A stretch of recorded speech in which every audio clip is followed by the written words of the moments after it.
Ever feel like the years are just flying by? One minute it's January, you blink and suddenly it's December. You remember those long, endless summer holidays from childhood, right? A single week felt like a lifetime. But now, a whole month can vanish in what feels like a weekend. Why does this happen? Why does time seem to speed up as we get older? It's a question that has puzzled philosophers and scientists for centuries, and today we're going to dive deep into the fascinating reasons behind this universal human experience. It's not just your imagination, there's real science behind it. Let's start with the most popular theory, the ratio or proportional theory. Think about it this way. When you're 5 years old, 1 year is a massive 20% of your entire life. It's a huge chunk of your existence, filled with countless new experiences, skills, and memories.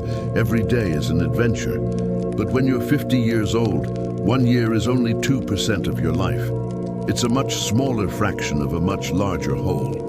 The same 365 days, from a proportional perspective, feels significantly shorter because you've lived so many more of them. Each passing year becomes a smaller and smaller slice of your life's pie, making it feel like it's slipping by more quickly. It's simple math, but it has a profound psychological effect on our perception of time. Now, let's get into our brains. Our minds play a huge role in this time warp illusion, and it all comes down to novelty. As children, almost everything is new. The first time you ride a bike, the first time you see the ocean, the first day of school, these are all novel, information-rich experiences. Your brain is working overtime to process and encode all this new data. It's like your internal hard drive is constantly writing new files, creating detailed, vivid memories. This intense mental processing stretches out your perception of time. Think of it like watching a movie for the first time. You're paying close attention to every detail of the plot. But as we grow older, life often falls into a routine. We drive the same route to work, eat similar meals, and interact with the same people. These experiences are familiar, not novel. Our brains are incredibly efficient. When faced with familiar information, they go into an energy-saving mode. They don't need to process every little detail because they've seen it all before. This is like re-watching your favorite movie for the 10th time. You know what's going to happen, so you're not as engaged. Because your brain is processing less new information, it creates fewer distinct memories. The days and weeks start to blur together. When you look back, there are fewer unique mental landmarks to separate 1 week from the next, making the entire period feel compressed and shorter. So, if you want to slow down time, the secret might be to break your routine and seek out new experiences. Another fascinating piece of the puzzle lies in our internal biological clock. Researchers believe that as we age, our internal pacemaker, the neural network that governs our perception of time, begins to slow down. Think of it like a clock that starts ticking more slowly over the years.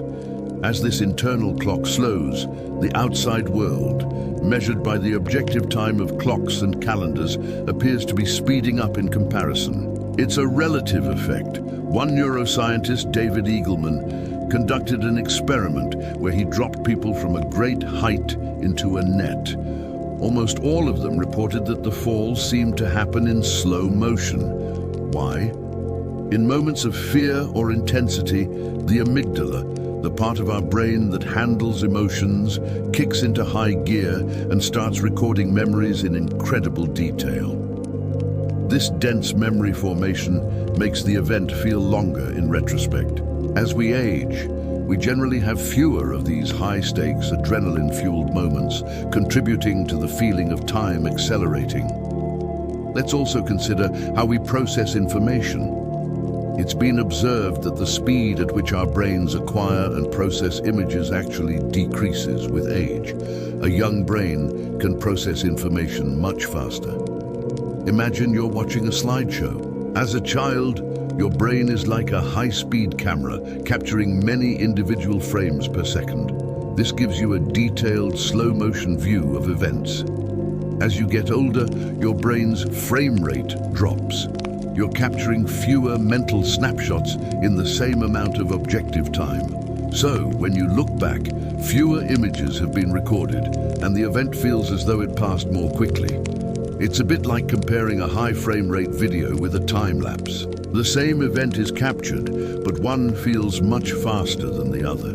This gradual decline in processing speed means that as the years go by, we perceive fewer moments within a given day, making the day itself feel shorter. Finally, there's the perspective of looking forward versus looking back. When you're a child, the future seems endless. Waiting 1 week for your birthday can feel like an eternity because you're focused on that future event. You don't have a large backlog of past weeks to compare it to. As an adult, we spend more time looking backward. We measure time by past events. That was 5 years ago, or it's been a decade since we graduated. Our timeline is filled with memories, and we often think in terms of how much time has passed since a significant milestone. This retrospective viewpoint naturally makes time feel like it's flowing faster because we're constantly summarizing large chunks of it.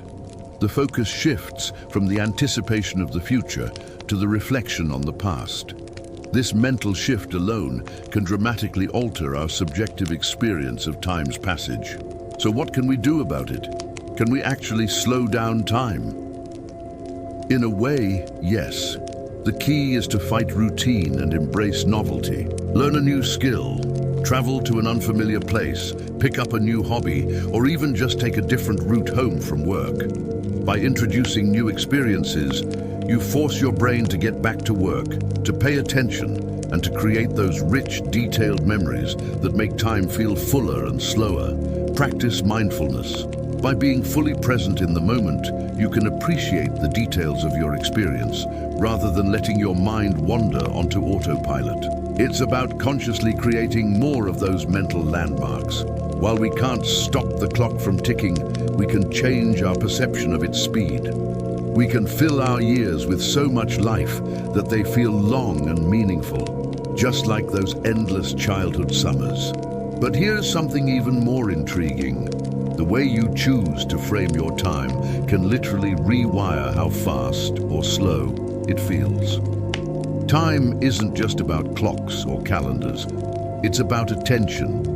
Psychologists say that when you give your full awareness to the present moment, you stretch it. That's why practices like meditation, journaling, or even pausing to really notice your surroundings can give you the sense of having more time.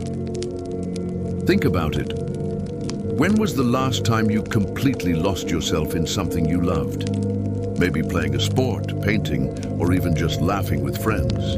In those moments, you weren't watching the clock, yet when you look back, the experience felt rich, full, and expansive. That's the paradox. The more alive you are in a moment, the less it slips away unnoticed. There's also something to be said about intention. If your days are filled with autopilot routines, you're not actually living them, you're just repeating them. But if you approach each day with a small sense of purpose, whether that's to learn one new thing, meet one new person, or see one familiar thing in a new way, you're actively slowing time down. Purpose creates weight, and weight anchors moments into memory. And let's not forget the role of gratitude. Neuroscience has shown that gratitude literally changes your brain's chemistry. It primes you to notice details, to savor experiences, and to form stronger memories.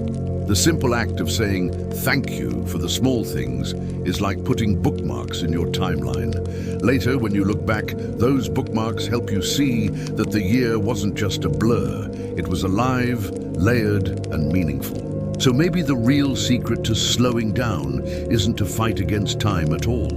Maybe it's to lean fully into it, to live each day as if it were your first and your last. Because when you do, the days stop rushing past you. Instead, they expand, they breathe, and they begin to feel infinite again.